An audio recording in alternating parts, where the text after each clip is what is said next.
యోగభ్రష్టులైన వారు, ఈ జన్మలో యోగములో సాఫల్యత సాధించలేకపోయినవారు పుణ్యలోకాలకు వెళతారు.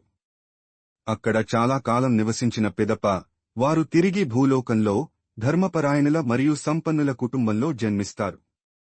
లేదా ఎంతో కాలం యోగ అభ్యాసము వలన వైరాగ్యం వృద్ధి చెందినవారైతే దివ్యజ్ఞాన సంపన్నుల కుటుంబంలో జన్మిస్తారు.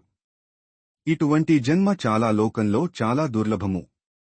ఇటువంటి జన్మ పొందిన తరువాత, ఓ కురువంశస్థుడా, వారు తమ పూర్వ జన్మల విజ్ఞానాన్ని తిరిగి మేల్కొలిపి యోగములో పరిపూర్ణత కొరకు మరింత పరిశ్రమిస్తారు.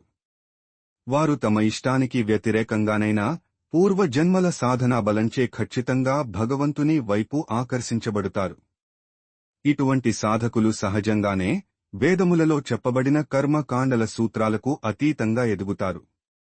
అనేక పూర్వ జన్మల నుండి సంపాదించుకుంటూ వచ్చిన యోగ్యతలతో ఎప్పుడైతే ఈ యోగులు మనఃపూర్వకంగా మరింత పురోగతి కోసం శ్రమిస్తారో, అప్పుడు వారు ప్రాపంచిక కోరికల నుండి పవిత్రమై స్వేచ్ఛ పొంది ఈ జన్మలోనే సిద్ధి, పరిపూర్ణత పొందుతారు.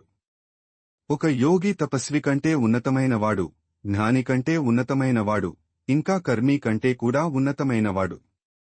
కాబట్టి ఓ అర్జునా, నీవు యోగి అవటానికి ప్రయత్నించుము. అందరి యోగులలో కెల్లా ఎవరి మనస్సు ఎల్లప్పుడూ నాయందే నిమగ్నమై ఉంటుందో, ఎవరు నాయందు దృఢ విశ్వాసంతో భక్తితో ఉంటారో వారిని అత్యున్నతమైన వారిగా పరిగణిస్తాను.